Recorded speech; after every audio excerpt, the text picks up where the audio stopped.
형장가 수업 시작하겠습니다. 지난 시간에 배웠던 집장가와 마찬가지로 잡가예요. 잡가는 얘기했었죠. 조선 후기에 가사랑 시조랑 판소리, 민요 등이 다 합쳐진 장르라고 보시면 되겠습니다. 그런데 이 잡가는요, 가창이 목적이었어요. 막 글로 쓰는 것보다는 가창이 주로 목적으로 전문 소리꾼, 진짜 막 판소리 하는 사람들 있죠? 전문 소리꾼들이 가창을 할 때 부르던 노래의 가사라고 보시면 되겠습니다. 자, 그리고 이 형장가의 형장의 뜻이 뭐냐면은요, 몽둥이란 뜻이에요. 어떤 몽둥이냐? 죄인을 신문할 때 쓰던 몽둥이란 뜻이에요.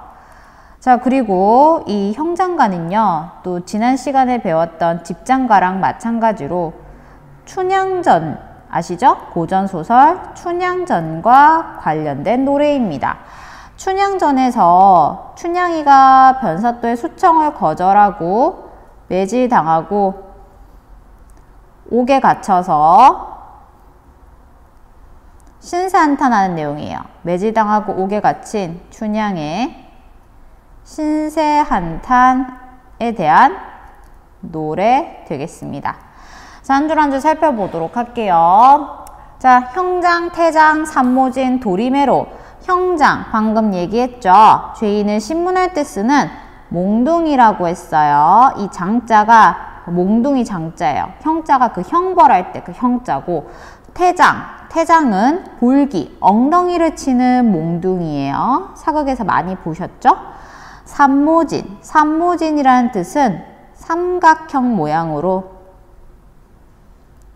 이란 뜻입니다. 삼각형 모양의 도리매는 바로 그 삼각으로 깎은 곤장을 얘기해요. 이런 게 더 각이 더 있어서 아프겠죠? 이렇게 곤장의 종류를 나열, 열거하고 있어요. 열거법 쓰이고 있습니다. 하나를 치고 짐작할까? 둘을 치고 그만둘까?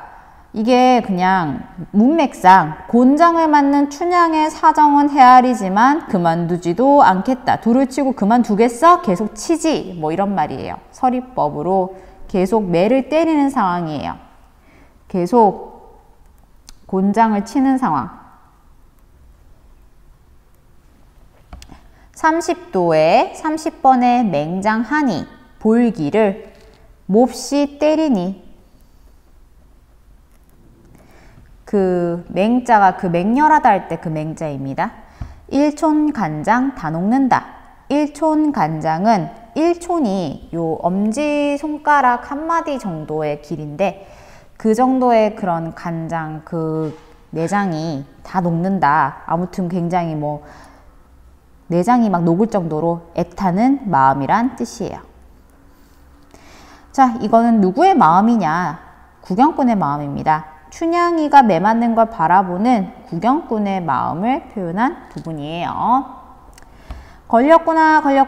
1등 춘향이 걸렸구나. 1등 춘향은 여기서 1등이 말 그대로 그 넘버원의 1등입니다. 뛰어난 춘향이가 걸렸구나. 뭐에 걸려? 나쁜 사또한테 딱 걸려가지고 제대로 당하는구나. 뭐 이런 말이죠. 자, 그리고 여기서 걸렸구나. A, 1등 춘향 B, 걸렸구나. A. 요렇게 A, B, A 구조로 음악적 효과 얻고 있습니다. 자, 사또 분부 지엄하니 매우 엄하니 인정일란 두지 마라. 인정, 동정하는 마음은 갖지 마라. 춘향이는 죄인이니까 불쌍하게 여기지 마라. 춘향을 제대로 처벌하라 라고 하고 있어요. 근데 생각해보세요. 춘향이가 도대체 뭘 크게 잘못했다고 사또가 수청을 들라고 했는데 그거 한번 안 들었다고 애가 이렇게 16살밖에 안 된 애를 이렇게 막 때리고 있단 말이지. 해서 춘향이가 말을 합니다. 국곡투식하였느냐? 내가 나라의 곡식을 훔쳐먹었느냐? 엄형중치는 무삼일고 엄형중치, 엄한 형벌로 무섭게 다스리는 것은 무슨 일인가? 살인도모하였느냐? 내가 사람을 죽였느냐? 항쇠족세는 무삼일고, 항쇠족세는 사극에 나오는 그 목에 칼을 씌우고 발에 착고라고 하는 쇠고랑을 얘기하는 거예요. 일종의 그 쇠고랑을 채운 그런 건데 엄청난 죄인의 모습이죠. 관전 발악하였느냐, 관리 앞에서 내가 악을 썼느냐, 옥골 최심은 무삼일고, 뼈 부러질 정도로 심하게 할 건 도대체 무슨 일이니? 이거는 또 항의하는 춘향의 말이죠. 내가 왜 이런 벌을 받아야 하나, 형벌이 과하다는 것을 이렇게 보면은 하였느냐 하였느냐 하였느냐 무삼일고 무삼일고 무삼일고 비슷한 문장구조 나란히 대구법 그리고 1919 요거 물음표 의문형 형식의 서리법으로 나타내고 있어요. 자, 이렇게 춘향의 신세를 한탄하고 있습니다. 불쌍하고 가련하다. 춘향어미가 불쌍하다. 자, 이제 춘향어미에 대한 월매죠. 월매. 동정심을 갖게 돼요. 엄마 입장에서 딸이 16살밖에 안 된 딸이 저렇게 고문당하고 매맞는데 얼마나 엄마도 불쌍하죠. 먹을 것을 옆에다 끼고 옥모퉁이도 돌아들며 엄마가 먹을 것을 가지고 그 춘향이 갇혀있는 감옥에 모퉁이로 돌아들면서 음식을 들고 옥으로 가는 춘향어미의 모습이 묘사되어 있고요. 몹쓸년의 춘향이야 허락 한마디 하려무나. 이게 몹쓸년이라고 춘향 엄마가 춘향이 욕하는 게 아니라 야 허락 좀 해라. 춘향 엄마가 춘향에게 말을 건네면서 춘향아 너 제발 살려면 신관사또 수청을 들어라 라고 하는 거예요. 즉 욕하는 게 아니라 살리고 싶어서 수청을 허락하라고 간청을 하는 거예요. 야 중요한 게 뭐 정존이? 목숨이야. 너 제발 너 살아야지. 고집 부리지 마. 뭐 이런 거죠. 그러자 춘향이가 아이고 어머니 그 말씀 마오. 허락이란 말이 웬 말이요. 춘향은 현실과 타협하지 않고 이도령에 대한 정조를 지키려고 해요. 옥중에서 죽을 망정 허락하기는 나는 실소. 춘향어미는 회유를 하지만 춘향은 싫다. 변치 않는 마음 보여주고 있어요. 새벽 서리 찬바람에 울고 가는 기러기야. 자, 서리 찬바람, 뭐 차다, 뭐 이런 데서 온도 감각, 촉각적 심상 볼 수 있고요. 감각적이죠. 울고 가는 기러기야. 기러기에게 마음을 전달하고 싶은 거예요. 그리고 기러기가 이 울고 간다라는 점에서 울고 있는 그런 춘향의 처지를 드러내고 있고요. 새벽설이라는 이 배경과 정말 추운 배경과 이런 울고 있는 기러기라는 소재를 통해서 춘향의 안타까운 상황이 드러나 있습니다. 한양성내 가거들랑 도련님께 전화해줘요. 누구한테? 기러기야. 도련님한테 좀 전해줄래? 이도령이 한양 가서 안 돌아온 사이에 이 사단이 났죠. 네, 한양으로 간 임을 그리워하는 춘향의 마음. 날 죽이오 날 죽이오 신관사또야 날 죽이오. 야 차라리 나 죽여라. 날 살리오 날 살리오. 한양낭군님 이도령 얘기하는 겁니다. 날 살리오. 자 지금 보면은 비슷한 문장구조 나란히 대구법 나오는 거 보이죠? 자 그리고 보면은 A, A, B, A 구조 나오고 있습니다. A, A, B, A 구조로 음악적 효과를 얻고 춘향의 애끓는 심성을 강조하고 있어요. 옷같은 정갱이, 그 종아리 얘기하는 거. 정강이에 유혈이 낭자하니 피가 맺혔어. 춘향의 정강이를 옷 같다라고 아름답게 표현을 하면서 여기 같은 지규법 쓰이고 있어요.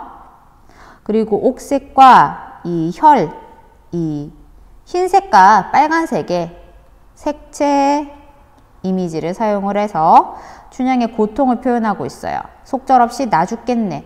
유혈이 낭자한 피범벅이 된 춘향의 모습을 통해서 이런 비극적 상황 보여주고 있고요. 옷 같은 얼굴에 진주 같은 눈물이 방울방울 떨어진다. 여기서도 이 춘향의 슬픔과 괴로움 또 같은을 또 써가지고 또 지규법 쓰였고요. 그리고 진주 같은 눈물 시각적이죠. 시각적 심상 쓰이고 있습니다.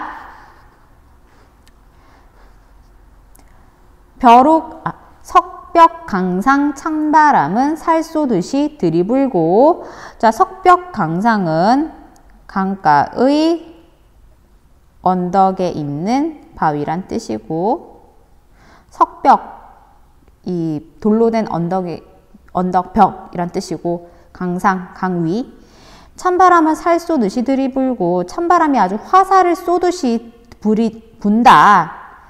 찬바람, 온도, 촉각적 심상, 감각적. 자, 그리고 아주 이 추운 날씨에 고문당한 춘향의 비극적 상황이 강조되어 있고요. 벼룩, 빈대, 바구미는 얘도 물고 쟤도 뜯네. 벌레들이죠. 벼룩, 빈대, 바구미. 이 벌레들은 춘향에게 고통을 주는 존재이고 벌레들한테까지 물리면서 아주 그냥 난리가 났어. 얼마나 아프겠어. 석벽에 섰는 매화 나를 보고 반기는 듯. 자, 석벽, 언덕바위에 섰는 매화. 매화는 보통 조선시대 지조의 상징이죠. 유교사회에서 지조의 상징으로 지조를 지키는 춘향이를 가리키고요. 매화가 근데 나를 보고 반기네. 근데 매화가 어디에 있어? 석벽에 서 있어. 매화가 석벽에 섰다는 건 이게 위태로운 상황이야. 안정적인 상황이 아니라는 거야. 춘향이가 이제 죽을 똥 말똥 한다. 이 말이에요. 도화유수 묘연이 뚝 떨어져 구비구비 솟아난다. 자, 도화유수는 도화가 복숭아꽃이에요. 도화살 그거 복숭아 그겁니다. 복숭아꽃, 유수, 흐를 유자. 흐르는 물에 묘연이 아득히 뚝 떨어져 구비구비 솟아난다.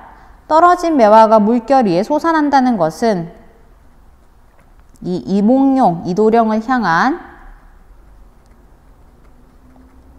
춘향의 마음을 뜻하는데 이게 또 계속 구비구비 솟아난다라고 얘기하고 있죠.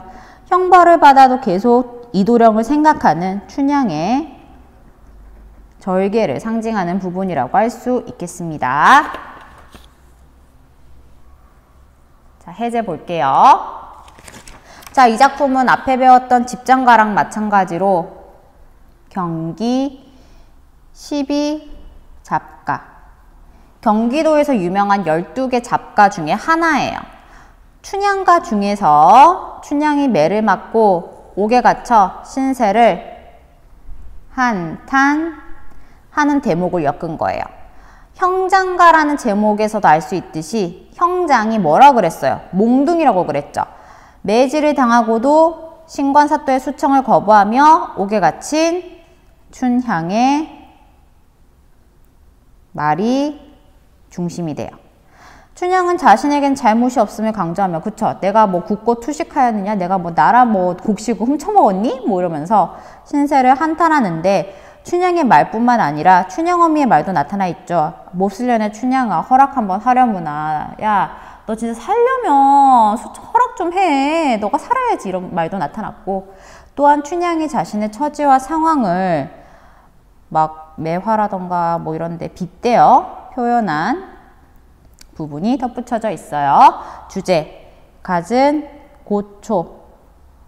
예, 고생이란 뜻이죠. 고초 속에서도 변함없는 춘향의 마음, 구성, 1에서 5행, 갖은 고초를 당하고 있는 춘향에 대한 안타까움.